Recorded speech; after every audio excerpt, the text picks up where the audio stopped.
होतील आणि यास नक्कीच इन्फॉर्म बॅट्समन पण पाहिली विवेकची आणि विवेक बाद झाल्यानंतर या दोन्ही फलंदाजांनी इथून मात्र धुळा सांभाळली. पहिला चेंडू ऑन साइडला दिशा दिली. ऑनरायचा फटका डीप मध्ये क्षेत्ररक्षक दुसरी धाव घ्यायची धोक्याची ठरू शकते आणि फलंदाज होतोय विश्वनाथ बाद. दुसरा हादरा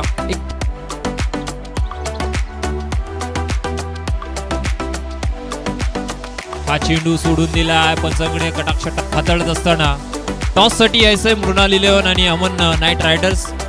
षटक संपायच्या आतमध्ये टॉस साठी यायचंय. बॅटशी आपण पाहतो अर्ली गडा चेंडू गेला शॉट यायला गेले. ह्या गोलंदाजाकडे देखील व्हेरिएशन आहे, प्रात्यक्षिक तो मैदानामध्ये दाखवतोय. हा देखील चेंडू आपण पाहतोय बीट केलाय मंगेश यांना आणि मंगेशला विकेट सॅक्रिफाईस करावी लागेल कारण मैदानामध्ये उमेश सिंग याला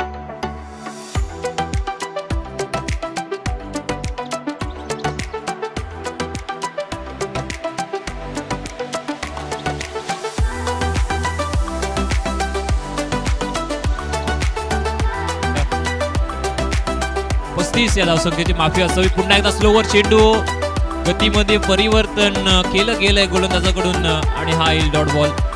याने कौतुक व्हायला पाहिजे या गोलंदाजाचा देखील. एक नौका गोलंदाज म्हणून नक्कीच बदलापूर मध्ये तो प्रचलित आहे. पुन्हा एकदा डीप बॅकवर्ड स्क्वेअर लेगला वाईडिच लॉंग ऑफचा क्षेत्ररक्षक थोडंसं फंबल मिळेल ती फक्त एक